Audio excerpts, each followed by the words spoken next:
Everyday আর এই ঠান্ডা ভাতের ঝামেলা ভালো লাগে না, তাই আজকে নিয়ে আসলাম ঠান্ডা ভাত দিয়ে একটা মজাদার রেসিপি।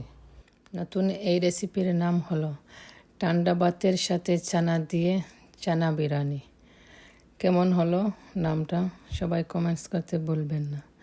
সবাই তো চিকেন বিরিয়ানি, বিফ বিরিয়ানি, সব বিরিয়ানি খাইছেন, এবার চানা বিরিয়ানি খাবেন। প্লিজ যারা যারা একটা লাইক দিতে ভুলে গেছো, প্লিজ একটা লাইক দিয়ে দাও। আসসালামু আলাইকুম, আশা করি সবাই ভালো আছেন। আলহামদুলিল্লাহ আমিও ভালো আছি। চলেন এখন সবাই মিলে চানা বিরিয়ানি রান্না করি। অনুরোধ থাকলো ভিডিওটা না টেনে একটা লাইক দিয়ে ভিডিওটা দেখে নেবেন প্লিজ, থ্যাংক ইউ। এইদিকে আমার চানা বিরিয়ানির সব মশলাপাতি সব কিছু রেডি করে রাখছে। এখানে তেলের সাথে লবণ দিয়ে রাখা, পেঁয়াজ, চানা, ঠান্ডা ভাত, গরম মশলা, আদা বাটা সব রেডি আছে। আর এইদিকে চিকেন নাগেট দিয়ে দিলাম কয়টা।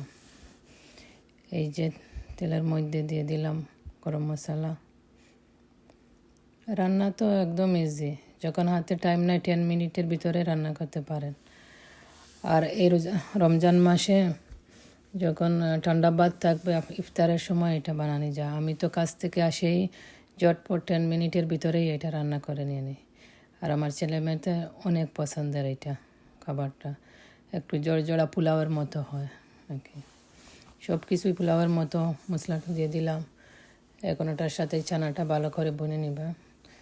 চানাটার একটু ফ্রোজেন চানা ছিল তো একটু পানি বাহির করে ভালো মতো বোনা হয়ে গেলে এই যে গড়ে বিরিয়ানির মশলা থাকলে একটু বিরিয়ানির মশলা দিয়ে দিবে, না থাকলেও অসুবিধা নেই। এই যে দিয়ে ভালো করে ভুনে পরে রাইসটা দিয়ে দিতে হবে। আর এখানে চিকেন নাগেটগুলো সুন্দর করে হয়ে গেছে। এই বিরিয়ানির সাথে চিকেন নাগেট দিয়ে পরে সমোসা বা স্প্রিং রোল এগুলাও দিয়ে খেতে পারেন। এই যে ভাতগুলো আমি একটা একটা করে নিয়ে নিচ্ছি। এখন এই যে ভাতগুলো দিয়ে দিব, দিয়ে ভালোভাবে নাড়াচাড়া করতে হবে।